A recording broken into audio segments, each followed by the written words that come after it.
My name is Tori Fairfax, and I'm 34 years old. 3 weeks ago, my parents sold our family home for $1.8 million, the same house I'd contributed $200,000 to 12 years earlier, and handed every single dollar to my sister. When I asked about my share, my mother's response was simple: "Be happy for your sister's new start." $200,000. My entire inheritance from my grandmother. Gone. Just like that. But here's what they didn't count on. I kept the paperwork. A signed agreement from 2012, promising me 40% of the house's value whenever it sold. They thought it was just family paperwork. Who sues family, right? 1 hour after I made a single phone call, the real estate agent contacted me. "The sale is frozen. Your parents are not handling it well." Before I tell you what happened next, please take a moment to like and subscribe, but only if you genuinely want to hear how this ends. Drop a comment and let me know where you're watching from and what time it is there. I'd love to know.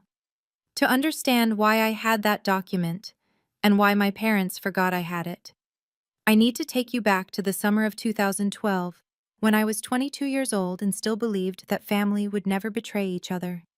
Growing up in Portland, Oregon, I was always the reliable one. My sister Meredith is 4 years older than me. She was the one who struggled in school, bounced between majors in college, and dropped out twice before finally getting a communications degree she never used.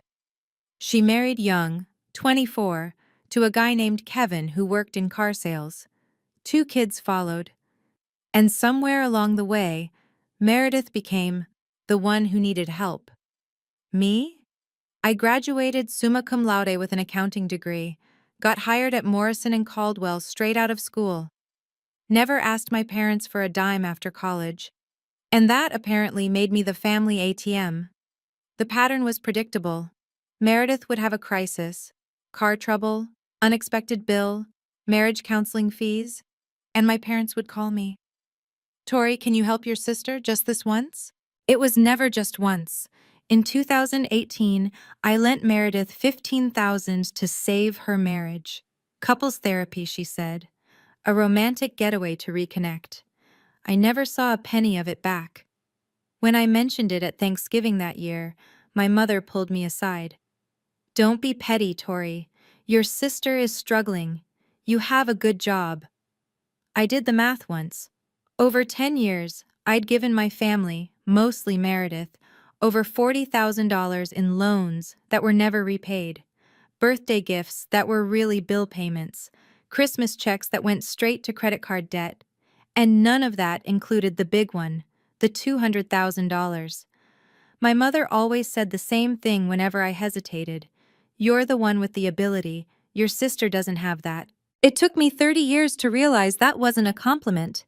It was a justification for draining me dry. But the real story starts with my grandmother and the money she left behind. My grandmother, Eleanor Mitchell, died in March 2012.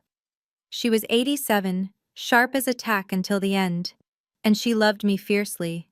I was the granddaughter who visited.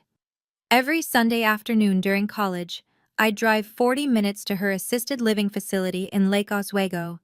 We'd play Scrabble, watch old movies, and talk about everything: her childhood during the Depression, her marriage, the bakery she'd run for 30 years before retiring.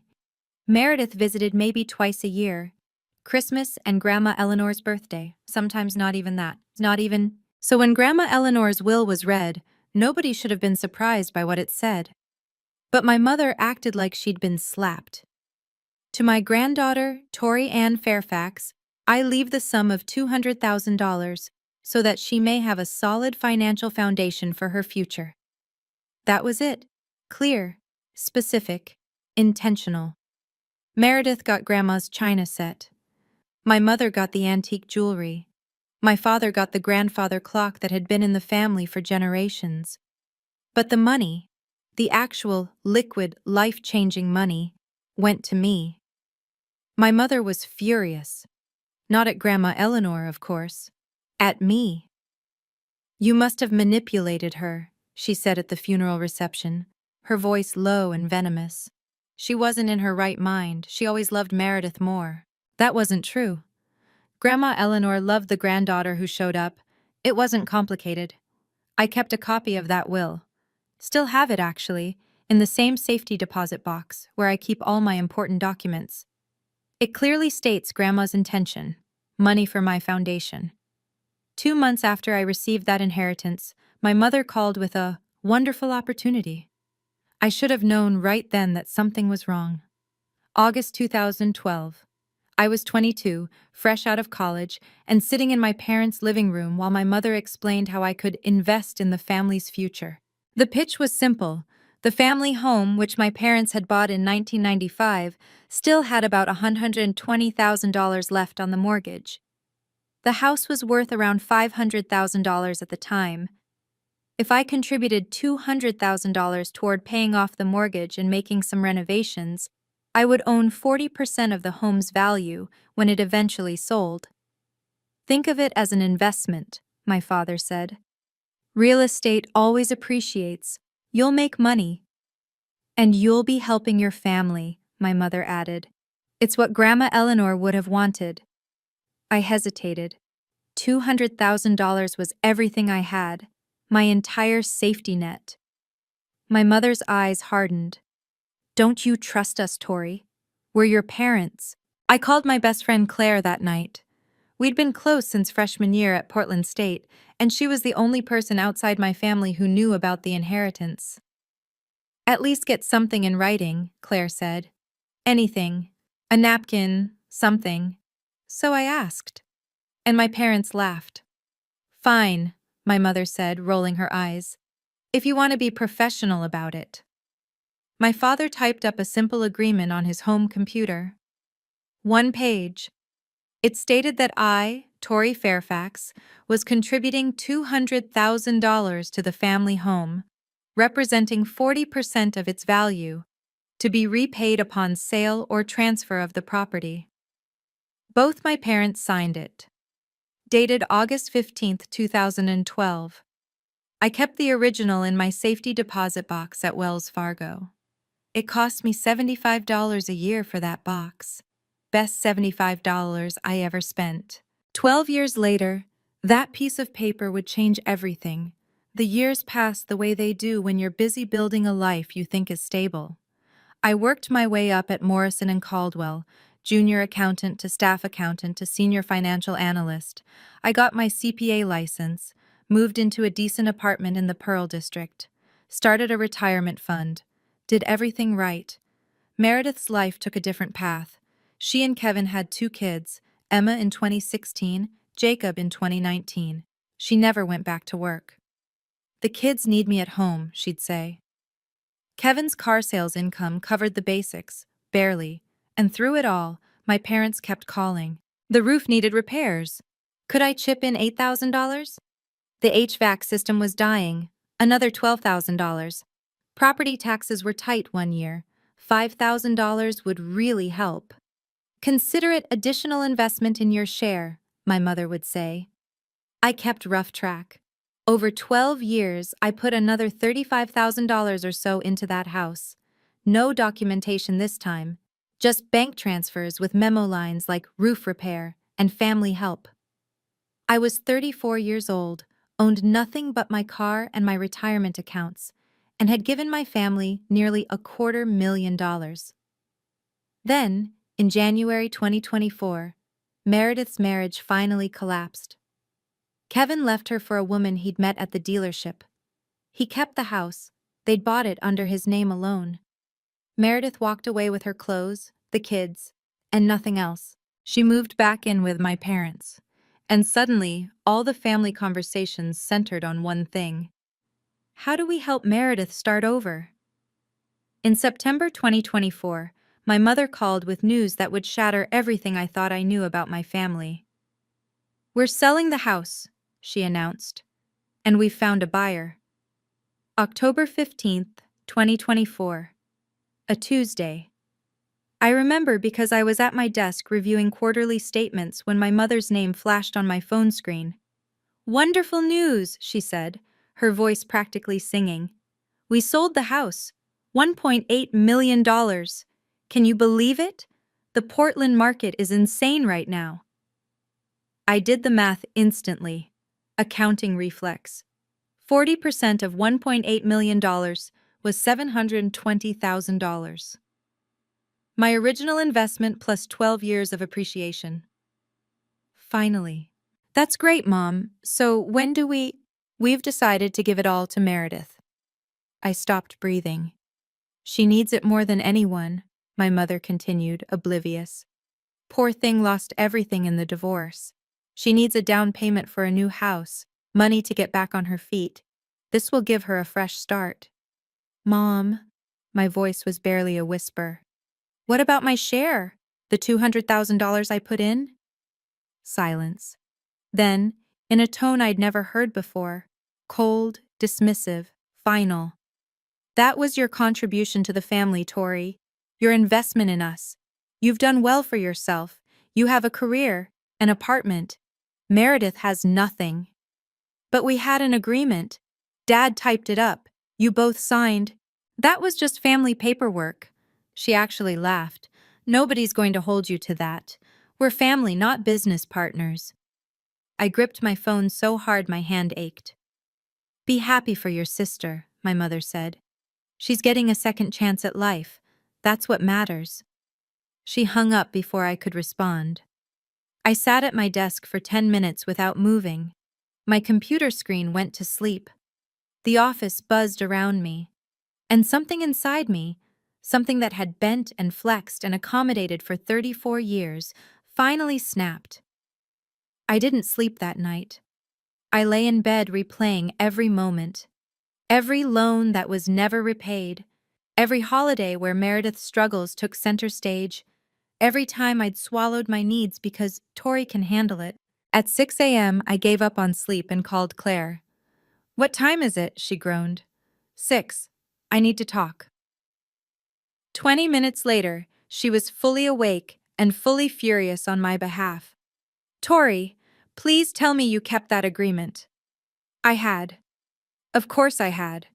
I was an accountant. I kept everything. Then you need a lawyer, Claire said.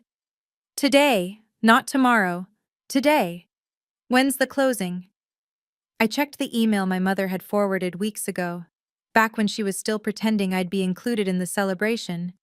The closing was scheduled for October 20th, 5 days away. I don't know if I can do this, I whispered. They're my family. Tori, Claire's voice was firm. What family takes $200,000 from their daughter and then acts like it never happened? What family looks at your grandmother's inheritance, money she specifically left for you, and decides someone else deserves it more? I didn't have an answer. If a stranger did this to you, Claire continued, you'd call the police. Why should your family get a pass? She was right. I knew she was right. I'd known it for years, probably. I just hadn't wanted to face it. What if I lose them? I asked. What if this destroys everything? What do you have right now? Claire shot back. A family that treats you like an ATM isn't a family. It's a bank with guilt trips. That afternoon, I made an appointment with a real estate attorney named Nathan Webb. For the first time in my life, I chose myself. Nathan Webb's office was on the 14th floor of a downtown Portland high-rise with floor-to-ceiling windows overlooking the Willamette River. He was in his mid-40s, silver at the temples, with the kind of calm presence that comes from decades of seeing people at their worst. I handed him 3 documents: the 2012 agreement with my parents' signatures, the bank statement showing my $200,000 wire transfer, and a copy of my grandmother's will. He read through everything in silence. Twice. Ms. Fairfax, he finally said, setting down the papers. Under Oregon law, this agreement is binding. I exhaled. I hadn't realized I'd been holding my breath. The document is signed by both parties, he continued. It specifies the amount contributed, the percentage of ownership, and the conditions for repayment. It's not fancy, but it's enforceable. My mother said it was just family paperwork, I said. That no one would hold me to it. Nathan almost smiled. People say a lot of things when they're trying to avoid paying $720,000. He explained my options. I could send a formal letter demanding my share, but that would give my parents time to lawyer up, potentially contest the agreement, drag things out for months or years. Or I could wait until the closing, appear with legal representation, and assert my claim directly. The sale couldn't proceed if there was a legitimate ownership dispute. Which would you recommend? I asked. The closing is in 3 days, Nathan said. If you want certainty, you show up with documentation they can't refute, in front of witnesses who have a legal obligation to address ownership disputes before completing any transaction. I thought of my mother's voice on the phone. Be happy for your sister. I'll be there, I said. What do I need to do? Nathan Webb moved fast. By the end of our meeting on October 17th, he had already drafted a letter to Lakewood Realty, the company handling my parents' sale, notifying them of a potential ownership dispute affecting the property. We won't identify you by name yet, he explained. Just that a claim exists. It puts them on legal notice. They'll be required to disclose this to all parties before closing. I imagined my parents receiving that news, the confusion, the dawning realization. What happens when they find out it's me? They'll try to contact you, probably through your mother. Guilt, manipulation, whatever's worked before. Nathan's eyes were steady. The question is whether you'll hold firm. I thought about that. 34 years of bending, of being the responsible one, of watching my grandmother's gift, her explicit, documented wish for my security, being handed to someone else because my sister needed it more. I'll hold firm, I said. Nathan nodded. Good. I'll attend the closing with you on the 20th. We'll bring notarized copies of everything. The original agreement, the wire transfer records, even your grandmother's will showing her intent. He paused, then added something that made my stomach drop. I should mention, I reviewed the listing documents your parents filed. They signed a seller's disclosure stating there were no ownership claims or disputes on the property. Meaning? Meaning they either forgot about your agreement entirely or they deliberately omitted it. His expression was neutral, professional. Either way, they signed a legally binding document that wasn't accurate. That's not good for them. The closing was in 3 days. My family had no idea I was coming. No idea I had the agreement. No idea their $1.8 million sale was about to come to a grinding halt. And honestly, I was terrified. October 17th, 5:47 p.m. My phone rang. Mom. I almost didn't answer, but I needed to know what they knew. Tori! Her voice was bright, artificially so. I'm so glad I caught you.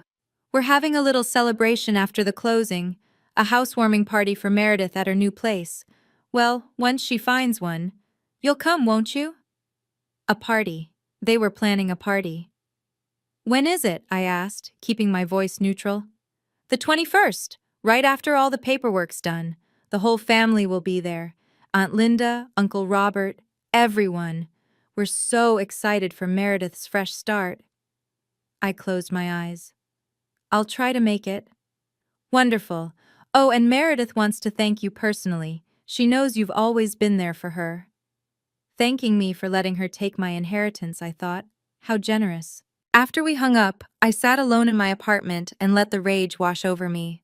It wasn't hot anger, it was something colder, more clarifying. The kind of anger that comes when you finally see a situation for exactly what it is. That night, I received a text from Meredith.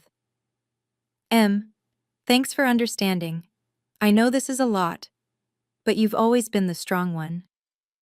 I don't know what I'd do without my little sister supporting me. Love you. Did she know about my $200,000? Did she know she was celebrating with my inheritance? I would find out soon enough. 3 days until closing. My parents thought this was finished. They thought I'd accepted my role. The dutiful daughter, the family ATM, the one who always bent. They had no idea that for the first time in my life I wasn't bending. I was breaking free. October 18th. 2 days before closing, I made an excuse to visit my parents' house, said I wanted to pick up some old photo albums before the new owners moved in. My mother was at a hair appointment. My father was golfing. Only Meredith was there, watching the kids in the backyard. I was in my old bedroom, collecting photos, when I heard Meredith's voice through the thin walls. She was on the phone, laughing. "No, Tori won't make trouble. She's too nice for that. You know how she is." I froze. Mom said she put in some money years ago, but that was forever ago, ancient history. And honestly, I need this more. I have the kids. What does Tori have to spend money on? Her apartment? Her boring accounting job? My chest tightened. The $1.8 million won't even go that far once I buy a house and pay off some debt. Probably only have like $800K left after everything. But it's a start, right? She paused, listening to whoever was on the other end. Tori will understand. She always understands. That's her thing. She's the understanding one. I stood perfectly still, barely breathing. Mom says she contributed something to the house back in the day, but whatever. That was a gift. Family helps family, and I need the help more than she does. She knew. She knew about my contribution, and she'd decided it didn't matter. Because I had a job and an apartment, and she had kids and problems.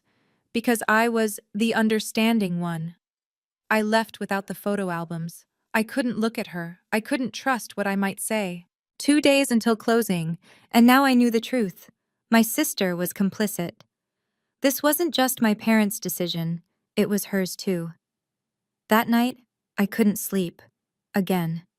At 1 a.m., I called Claire. She picked up on the second ring. She'd been waiting for updates. She knew, I said, my voice cracking. Meredith knew about the money. She just decided I didn't deserve it. Oh, Tori. She called it a gift. Said family helps family. I laughed bitterly. As if I haven't been helping this family my entire adult life. Claire was quiet for a moment.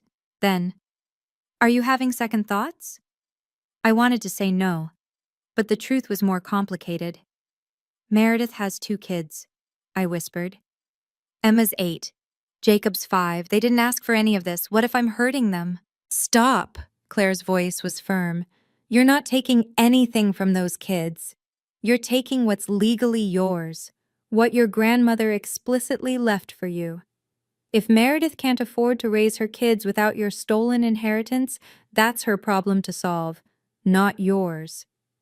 But everyone will hate me. My parents, Meredith, the aunts and uncles. I'll be the villain. Then let them hate you with their wrong opinions while you have your $720,000 and your self-respect, Claire sighed. Tori, you've spent your whole life being the good daughter. Where has it gotten you? I didn't answer because we both knew. If you don't stand up for yourself now, Claire continued, who will? Your mom? She's the one stealing from you. Your dad? He just does whatever she says. Meredith? She's literally celebrating with your money. She was right. I knew she was right. I hung up and lay in the dark, staring at the ceiling. October 20th, 10 a.m., Lakewood Realty's downtown office. I would be there, with my lawyer, and the document they'd forgotten I had. Okay, I need to pause here for a second and ask you something directly. If you were me, standing at this crossroads, knowing your family would probably never forgive you, what would you do? Would you fight for what's yours, even if it meant losing them? Or would you let it go, to keep the peace? Comment your answer. A, if you'd fight. B, if you'd let it go. And if you're invested in how this ends, hit subscribe, because the closing is coming. Now, back to the story. October 19th, 1 day before closing. I met Nathan Webb at his office for a final strategy session. The conference table was covered with documents, my original agreement, notarized copies, bank statements, even a timeline I'd written out showing every additional contribution I'd made over 12 years. Here's how tomorrow will go, Nathan said, sliding a legal pad toward me. The closing is scheduled for 10 a.m. at Lakewood Realty's office downtown. Your parents, your sister, the buyers, their lawyer, an escrow officer from the title company, Everyone will be in the room. And they don't know I'm coming? The real estate company knows there's an ownership dispute. They're legally required to inform all parties before closing, but I asked them not to reveal who filed the claim. Yet. I tried to imagine my mother's face when she found out. What happens when we walk in? I'll introduce myself as your legal representative. We'll present the 2012 agreement and supporting documentation. At that point, the escrow officer cannot proceed with the transaction until the dispute is resolved. And then? Nathan's expression was unreadable. Then your parents will have a choice. Acknowledge your claim and adjust the distribution accordingly, or face a potential lawsuit, which they will lose, and which will cost them significantly more in the long run. I nodded slowly. They'll try to manipulate me, in front of everyone. Probably. That's why I'll do most of the talking. Your job is to stay calm, say as little as possible, and let the documents speak for themselves. That night, I laid out my clothes. A professional navy blazer, white blouse, black slacks. I would walk into that room looking exactly like what I was, a financial professional who knew her rights. Tomorrow would change everything. October 20th, 2024. 9:45 a.m. Lakewood Realty occupied the ground floor of a renovated building in downtown Portland. Floor-to-ceiling windows, exposed brick. The kind of space that screamed, successful transactions happen here. I arrived 15 minutes early with Nathan. The receptionist led us to a glass-walled conference room where we could watch the other parties arrive. My parents came first. My mother wore a cream-colored blouse and pearls, her important meeting outfit. My father looked uncomfortable in a sport coat, constantly tugging at the collar. They didn't notice me in the conference room. They were too busy laughing with Jennifer Walsh, the real estate agent. Meredith arrived next, looking more put together than I'd seen her in months. Full makeup, hair done, wearing a wrap dress and heels. She was already talking about paint colors for her new kitchen. Then the buyers, David and Linda Morrison, a couple in their 60s looking to downsize. Their lawyer, a gray-haired woman with a leather briefcase. Finally, the escrow officer from the title company, a young man clutching a folder thick with documents. Everyone took their seats. Meredith sat between our parents, practically glowing. She glanced around the room and finally noticed me. Tori! She looked confused. What are you doing here? My mother's head snapped toward me. For a moment, something flickered in her eyes. Uncertainty? Fear? I came to support the family, I said evenly. This is my attorney, Nathan Webb. Nathan nodded politely but said nothing. My father's brow furrowed. Attorney? What do you need an attorney for? Jennifer Walsh cleared her throat, shuffling papers nervously. Well, before we begin, there's something we need to address. The room went very still. My mother's smile didn't waver, but her eyes had gone cold. Jennifer Walsh looked like she'd rather be anywhere else. We received notification 2 days ago of a potential ownership dispute involving this property, she said, her eyes carefully avoiding my mother. We're legally obligated to address any such claims before we can proceed with the transaction. My mother laughed, a brittle, theatrical sound. Ownership dispute? That's absurd. This house belongs to Richard and me. It's been in our names for 30 years. Mom, my voice was steady. You know exactly what this is about. David Morrison, the buyer, shifted uncomfortably. What kind of dispute are we talking about here? Jennifer opened her mouth, but Nathan spoke first. I'd like to clarify the situation. He stood, commanding the room's attention. My client, Tori Fairfax, contributed $200,000 to this property in August 2012. In exchange, she was promised 40% of the home's value upon any future sale. That's ridiculous, my mother snapped. There is. Nathan placed a document on the table. A written agreement, signed by both Richard and Diane Fairfax on August 15, 2012. I have the original and notarized copies for everyone present. He slid copies down the table. I watched my father pick one up, his face draining of color. He remembered. Of course he remembered. He'd typed it himself. My mother's copy sat untouched in front of her. Along with the agreement, Nathan continued, we have bank records confirming a $200,000 wire transfer from Ms. Fairfax's personal account to Mr. and Mrs. Fairfax on August 18, 2012. The timing and amount match the agreement exactly. Linda Morrison turned to her husband. David, I don't think we should. No one's signing anything until this is resolved, Jennifer said quickly. We can't close with an unresolved ownership claim. My mother finally looked at me. The coldness in her eyes had turned to something darker. The silence stretched like a rubber band about to snap. Nathan remained standing, his voice calm and professional. The agreement is clear. Ms. Fairfax is entitled to 40% of the sale price. That's $720,000. Meredith's mouth fell open. $720,000?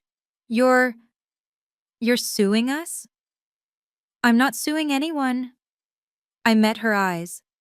I'm asking for what I was promised, what I'm legally owed. This is insane. My mother's composure cracked. That was family money. You were helping with the mortgage. I was making an investment, I corrected, and I have the document proving it, with your signature, and Dad's. My father hadn't said a word. He was staring at the agreement, his face ashen. Diane, I remember this. I typed it myself. Richard, don't. She was right to ask for it in writing, he continued almost to himself. I thought it was silly at the time, but she was right. Jennifer Walsh spoke up, her tone carefully neutral. Mr. and Mrs. Fairfax, this is the first time I've seen this document. It wasn't disclosed in your seller's paperwork. Because it doesn't matter, my mother's voice rose. It was just something we did for Tori's peace of mind. Nobody takes these family things seriously. Nathan's eyebrows lifted slightly. Oregon courts do, Mrs. Fairfax. This document meets all legal requirements for an enforceable contract. Your daughter has a legitimate ownership claim. David Morrison pushed back from the table. Jennifer, we're not comfortable proceeding until this is sorted out. This is exactly the kind of thing we were worried about. I understand completely, Jennifer said. We'll need to pause the closing until the dispute is resolved. Pause, not cancel, but close enough. I watched my mother's face cycle through emotions, shock, fury, disbelief, and underneath it all, something I'd never seen before, fear. My mother wasn't finished. You're doing this for money? She leaned across the table, her voice cracking. Your own family, the people who raised you, sacrificed everything for you, and you're treating us like strangers? You treated my $200,000 like it didn't exist, I replied. You decided to give everything to Meredith without even telling me the house was for sale. Because you don't need it. Look at you. You have a career, an apartment, a life. Meredith has nothing. Meredith has two parents who have catered to her every need for 38 years. My voice was steady even though my heart was pounding. I have a document proving I'm owed $720,000. Those are different kinds of having. Meredith burst into tears. How can you do this to me? To my kids? I just got divorced, Tori. I have nothing. You have $1.8 million sitting on this table, Nathan interjected calmly. Minus my client's legitimate share, you still have $1,080,000. That's not nothing by any reasonable standard. My mother whirled on Nathan. This is none of your business. This is a family matter. It became my business when your daughter retained me to protect her legal interests. Nathan's tone never wavered.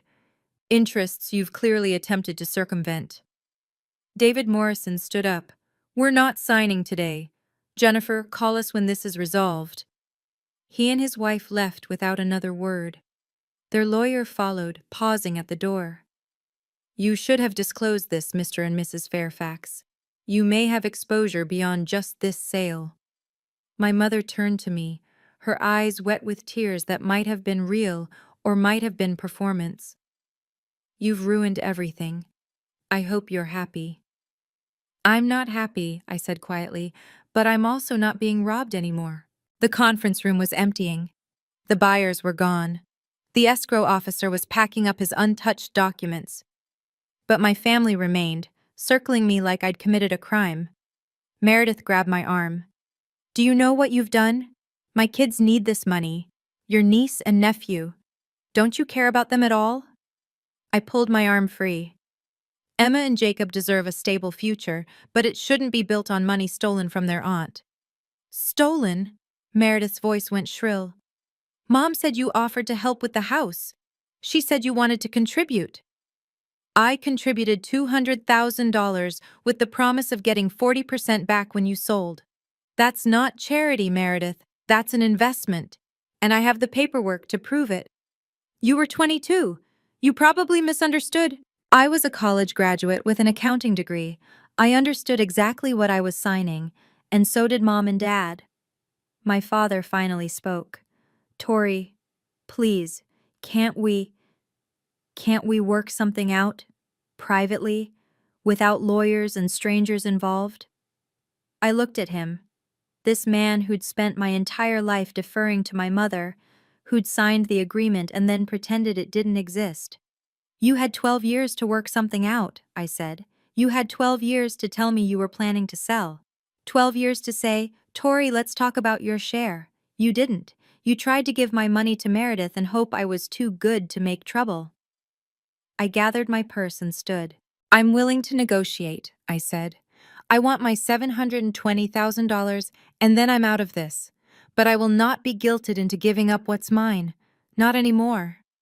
Nathan handed my mother his card on the way out. She didn't take it. It fluttered to the table like a white flag she refused to accept. 1 hour after I left the closing, my phone rang. The caller ID showed Lakewood Realty. Ms. Fairfax? This is Jennifer Walsh. Yes. I wanted to update you on the situation. She sounded exhausted. The sale is officially frozen until the ownership dispute is resolved. The buyers are understandably hesitant to proceed. I understand. Your parents are not handling it well. Your mother is insisting this is all a misunderstanding. Your father is asking if there's any way to expedite a resolution. There is, I said. They can acknowledge my 40% claim and adjust the payout accordingly. Jennifer paused. I've been doing this job for 15 years, Ms. Fairfax. I've seen a lot of family conflicts over real estate, but I have to say, I've never seen anyone forget to disclose a $200,000 contribution from a family member. Do you think they forgot? Another pause. I think they hoped no one would ever ask. I thought about that. 12 years of hoping I'd never assert my rights. 12 years of betting on my silence, my compliance, my pathological need to keep the peace. Ms. Walsh, can I ask you something? Of course. In your professional opinion, not legally, just personally, would you have signed that seller's disclosure stating there were no ownership claims? She was quiet for a long moment. No, she finally said.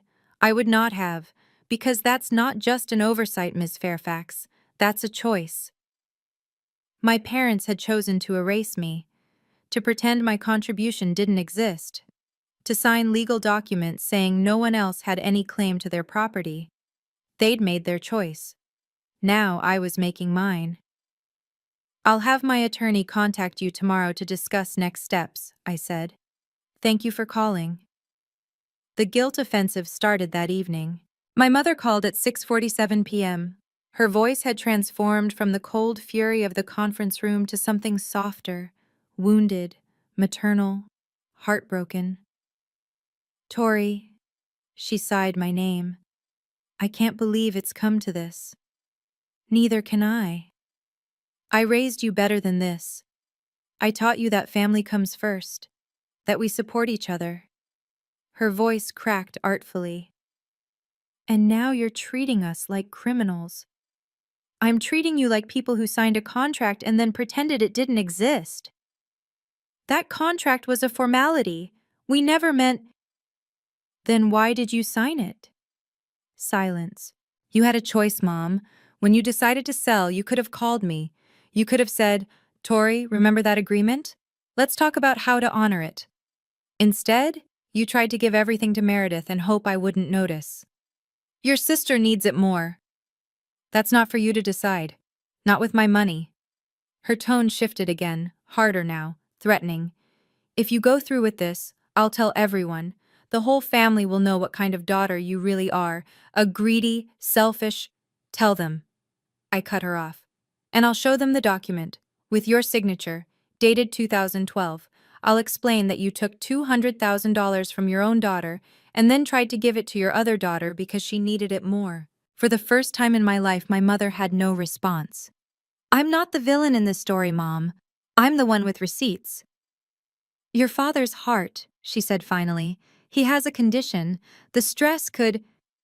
Dad's health is Dad's responsibility. Mine is protecting myself from being robbed.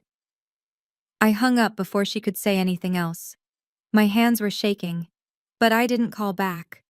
Okay, I know that was intense. I'm still processing it myself, honestly. This is the part where I need your support the most. If you're feeling this with me, if you've ever had a family try to guilt you into giving up something that was rightfully yours, hit that like button. That's how I know you're still here with me. And if you've got a story like this, drop it in the comments. You're not alone. Now, back to what happened next. I didn't expect Meredith to call that night. It was almost 10 p.m. when her name appeared on my screen. I hesitated, then answered. Tori? Her voice was different, tired, drained of the theatrical tears from earlier. Can we talk? Just us? We're talking. Mom's losing it. She's been on the phone with Aunt Linda for an hour, spinning some story about how you ambushed us. Meredith laughed bitterly. I don't think Linda's buying it. I didn't say anything. I need to ask you something, Meredith continued. And I need you to be honest. Okay.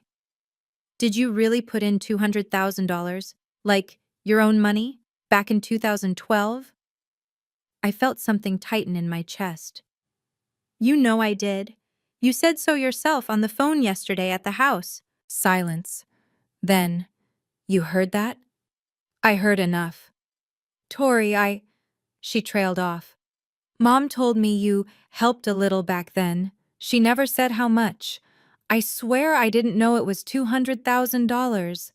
Not until today. I wanted to believe her, but the words I'd heard through that wall, Tori will understand, she always understands, kept echoing. You knew there was something, I said. You just didn't ask how much because you didn't want to know. The silence stretched between us. Maybe you're right, Meredith finally admitted. Maybe I didn't want to know. Because if I knew, I'd have to think about it. And it was easier not to. That's not my problem to solve, Meredith. I know. Her voice broke. I know I've been the problem child. The one everyone had to rescue.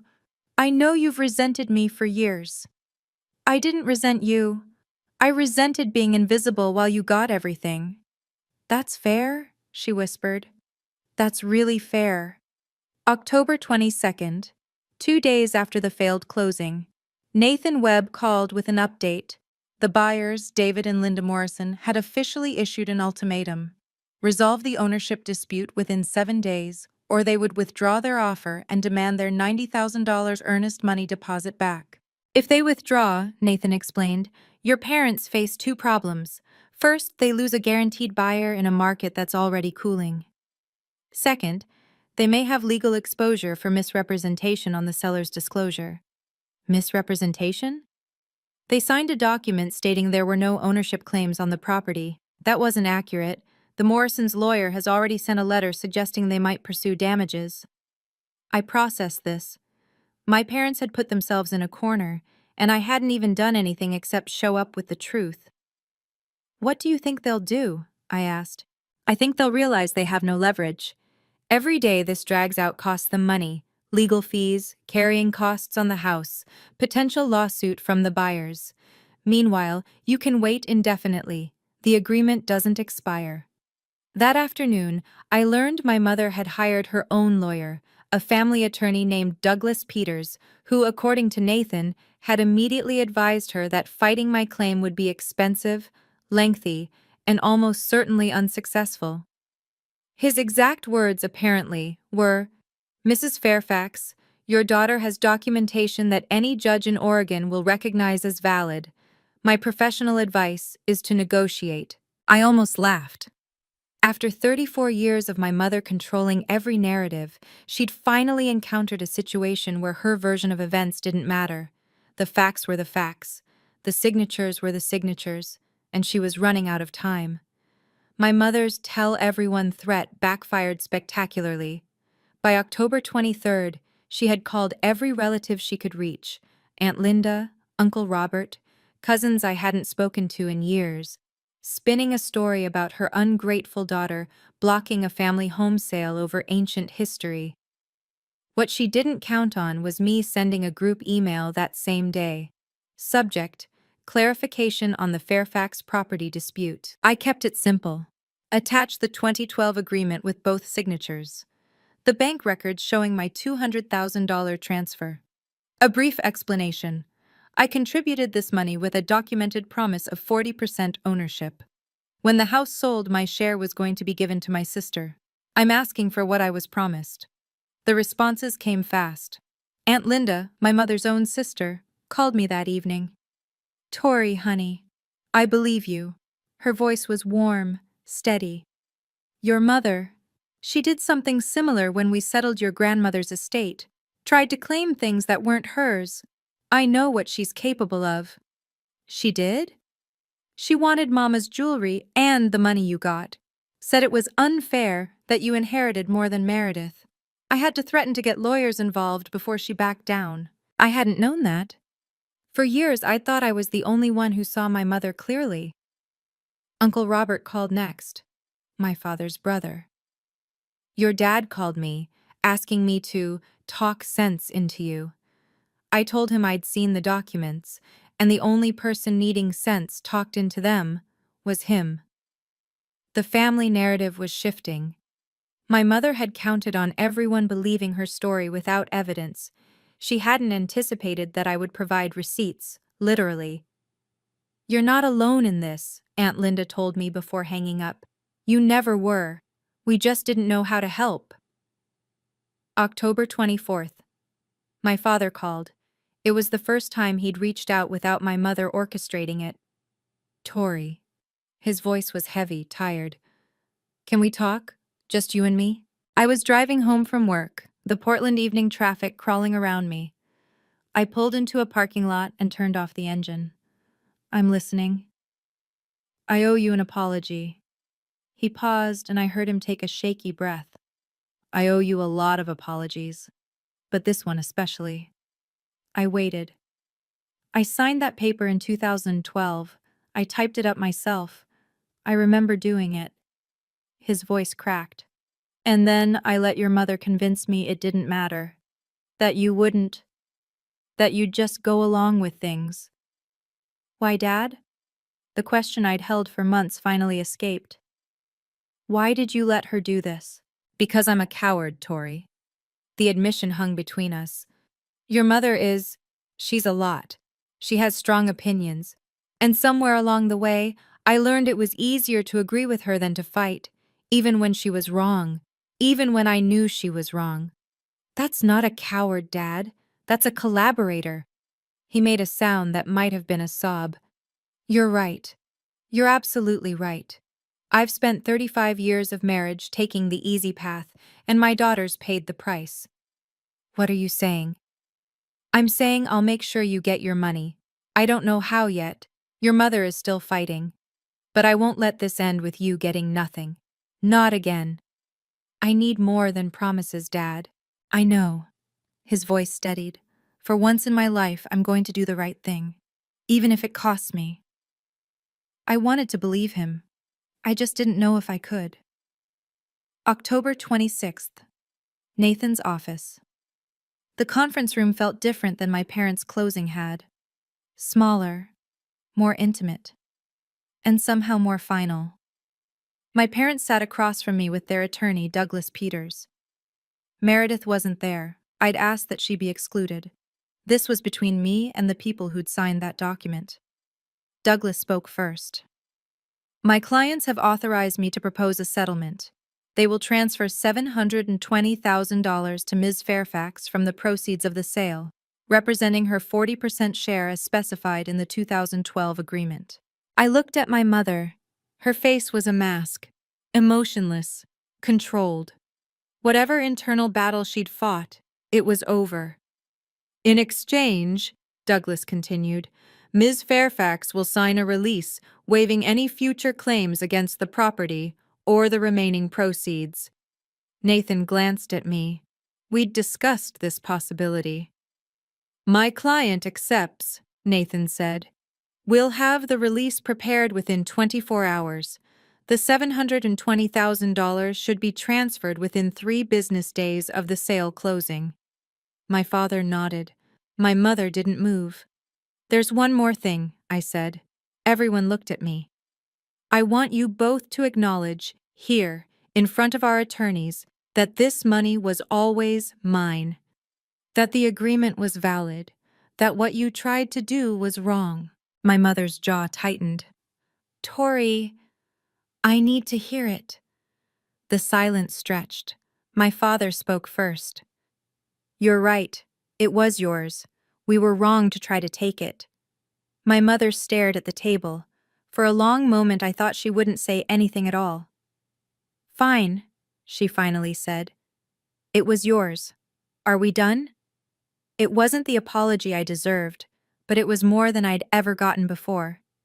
We're done, I said, and for the first time in 12 years I believed it.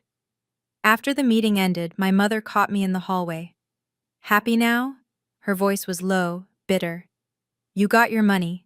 You humiliated us in front of everyone. You won. I stopped walking but didn't turn around. This was never about winning, Mom. Really? Because it feels like you were keeping score this whole time, waiting for the perfect moment to cash in. Now I turned. I kept a document, that's all. A document that you and Dad signed, promising me something. For 12 years, I never once brought it up. I never asked for interest. I never complained about the extra money I put in for repairs and taxes. I just trusted that when the time came, you'd do the right thing. And I didn't. Her voice wavered. I know. You don't have to keep saying it. I'm not trying to hurt you, Mom. I'm trying to explain why I had to do this. I took a breath. For 34 years, I've been the daughter who gives, who doesn't complain, who makes everything easier for everyone else. And where did it get me? She didn't answer. I don't want to hate you, I continued. I don't want to lose you. But I can't be your ATM anymore. I can't be the one who sacrifices everything while Meredith takes everything. If we're going to have any kind of relationship going forward, it has to be different. Different how? Equal. Boundaried. I'll still be your daughter, but I won't be your backup plan. My mother's eyes were wet. Real tears this time, I thought. I don't know how to do that, she whispered. I don't know how to be what you're asking. Then maybe it's time to learn, I said. I did. I walked away before she could respond. October 28th. The closing finally happened. I wasn't there. I didn't need to be. Nathan represented my interests, and by 11:47 a.m., I received an email confirmation, all documents signed, sale complete, proceeds distributed. October 31st, 3 days later.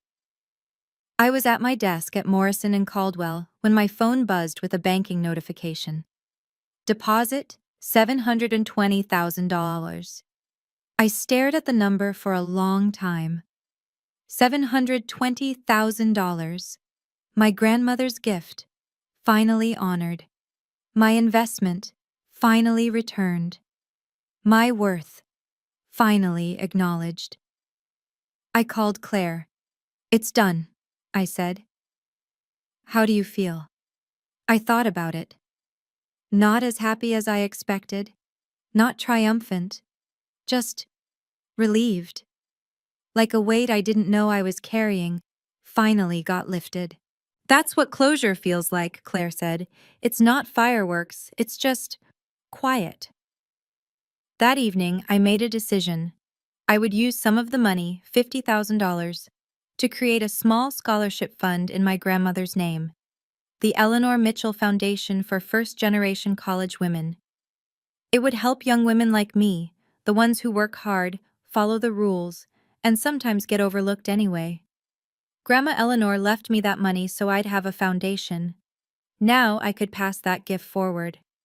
I called the Portland Community Foundation the next morning to start the process. The woman on the phone asked why I wanted to create the fund. My grandmother believed in me when no one else did, I said. She wanted me to have a solid start. Now I want to give that to someone else. That's beautiful, Ms. Fairfax. Maybe it was, or maybe it was just the right thing to do. Either way, it felt like something Grandma Eleanor would have approved of. January 2025. 3 months after the closing. My life looked different now, not dramatically, but meaningfully. I still worked at Morrison and Caldwell, but I'd finally asked for the raise I deserved for 2 years. They gave me 15%, plus a bonus for the client retention work I'd done last quarter.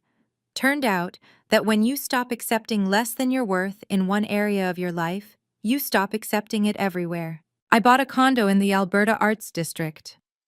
2 bedrooms, original hardwood floors, a tiny balcony where I could drink coffee and watch the Portland rain. It was mine, my name on the deed, my space, my future. Most of the money went into investments, index funds, retirement accounts, a small emergency fund. Boring, responsible choices, the kind Grandma Eleanor would have made.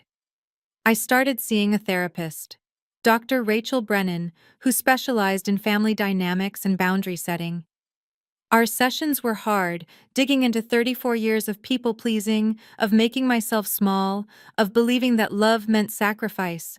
The hardest part, I told her in our third session, is accepting that my family wasn't wrong by accident. They knew what they were doing. They just hoped I'd be too nice to stop them. And how does that make you feel? Angry, sad, free. I paused. Mostly free. She nodded. You're grieving, Tori. Not just the money or the relationship you wish you had. You're grieving the version of yourself who believed things would get better if she just gave enough. That version of me was an idiot. That version of you was a survivor. She did what she had to do. Now you get to do something different. Different sounded good.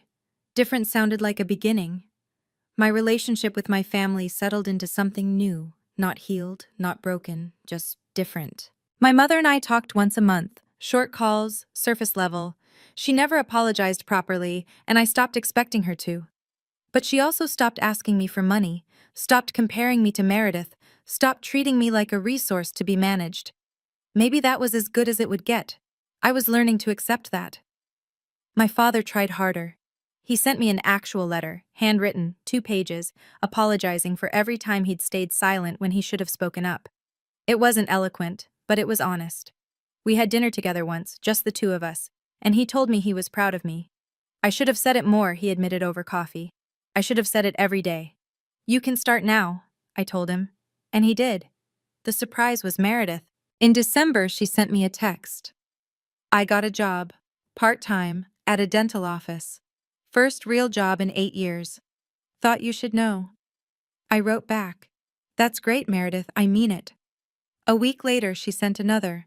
I bought a house, smaller than I wanted, but it's mine. I used my money. My money. Is that stupid to be proud of? It's not stupid at all. She called me on Christmas Eve. We talked for an hour. Really talked, for the first time in years. About the kids, about her new job, about how hard it was to rebuild a life from scratch. I think I was jealous of you, she admitted. You always had it together. I hated that. I didn't have it together. I was just better at hiding. Maybe we're more alike than I thought. Maybe we are. I'm sitting in my new condo as I tell you this story. It's a Tuesday evening. The rain is tapping against the window, and the city lights are glowing through the fog. On my wall, in a simple black frame, is the 2012 agreement. 2 signatures, 1 promise. The piece of paper that changed everything. People ask me sometimes if it was worth it. The stress, the conflict, the months of family tension, if I'd do it again. The answer is yes, every time. Not because of the money, though $720,000 certainly didn't hurt, but because of what the fight taught me. For 34 years, I believed that being a good daughter meant saying yes, meant giving, meant disappearing myself so others could take up more space. I thought if I was patient enough, kind enough, understanding enough, my family would eventually see me, value me, choose me. They didn't. They never would have. Because I'd taught them not to. The document didn't just save my inheritance, it saved me. It was proof that I had value, that my contributions mattered, that I deserved to be protected, even if I had to be the one doing the protecting. If you're watching this and you're in a similar situation, being taken advantage of by people who should love you, hear me when I say this. Keep records, keep receipts, keep evidence of every agreement, every promise, every contribution. And more importantly, believe that you're worth fighting for. I didn't win because I had $720,000. I won because I finally chose myself. That's the real inheritance my grandmother left me. Not just the money, but the knowledge that I deserve to take up space, to have boundaries, to be seen. And no one, not even family, gets to take that away. From a psychological perspective, Tori's story reflects a dynamic many families struggle with: the scapegoat versus the golden child. When one child is expected to carry burdens while another is protected from consequences, both suffer, just differently. The responsible child learns that love is conditional on performance. The protected child never develops resilience. 3 lessons to take from this. Take. First, loving someone doesn't mean letting them exploit you. Boundaries aren't walls, they're doors you control. Second, documentation isn't distrust, it's clarity. Even with family, especially with family, put important agreements in writing. Third, sometimes saying no is the most loving thing you can do. It forces people to grow in ways enabling never will. If any of this resonated with you, know that you're not alone. And your rights, financial, emotional, personal, are worth protecting. You deserve to take up space. Thank you for staying with me until the end of this story. If it meant something to you, if you've been the Tory in your family, hit that like button and subscribe. That's how I know these stories matter. There are more stories like this in the playlist below, in the description. People who stood up, drew lines, and found their way back to themselves. Until next time, take care of yourself, because you deserve it.